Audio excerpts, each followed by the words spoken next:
ओम साई राम। श्री साई सच्चरित्र अध्याय 43-44 महासमाधि की ओर।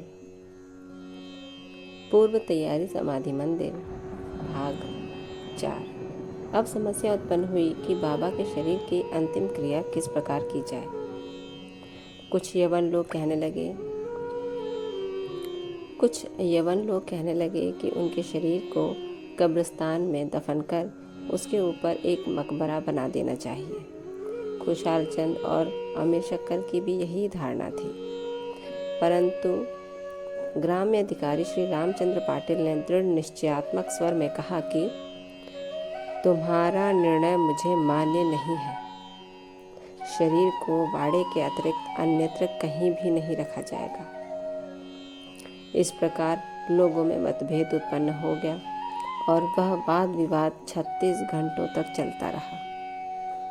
बुधवार के दिन प्रातःकाल बाबा ने लक्ष्मण मामा जोशी को स्वप्न दिया और उन्हें अपने हाथ से खींचते हुए कहा कि शीघ्र उठो, बापू साहब समझता है कि मैं मृत हूँ, इसलिए वह तो आएगा नहीं।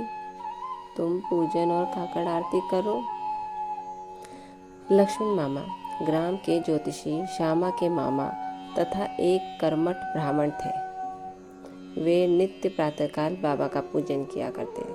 तत्पश्चात ही ग्राम में देवी देवताओं का उनकी बाबा पर दृढ़ निष्ठा थी, इसलिए इस दृष्टांत के पश्चात वे पूजन की समस्त सामग्री लेकर वहां आए और जो ही उन्होंने बाबा के मुख का आवरण हटाया तो उस निर्जीव अलौकिक महान प्रदीप्त प्रतिभा के दर्शन कर वे स्तब्ध हो गए, मानो हिमांशु ने उन्हें अपने पाश में आबद्ध करके जड़वत बना दिया हो।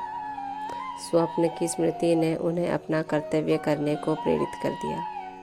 फिर उन्होंने मौलवियों के विरोध की कुछ चिंता न कर विधिवत पूजन और काकड़ आरती की। दोपहर को बापू साहब जोग भी अन्य भक्तों के साथ आए और सदैव की भांति मध्याह्न की आरती की। ओम साई राम। सबको बाबा के शरीर त्यागने का समाचार ही पता है, परंतु बाबा अमर हैं। बाबा ने केवल अपना शरीर का त्याग किया था। इसी वजह से उन्होंने मामा लक्ष्मण जोशी को स्वप्न में कहा कि तुम मेरी विधि पूर्वक आरती करते रहो, नहीं तो सबको लगेगा कि मैं मृत हूँ। परंतु मैं अब भी जीवित हूँ और सबको देख रहा हूँ, सबको समझ रहा हूँ, सबके कल्याण के लिए मैं तैयार हूँ। और इसी वजह से बापू साहब जोग भी अपने अन्य भक्तों के साथ बाबा की मध्याह्न की आरती की और बाकी आरतियाँ भी विधिपूर्वक अब तक चलती आ रही हैं।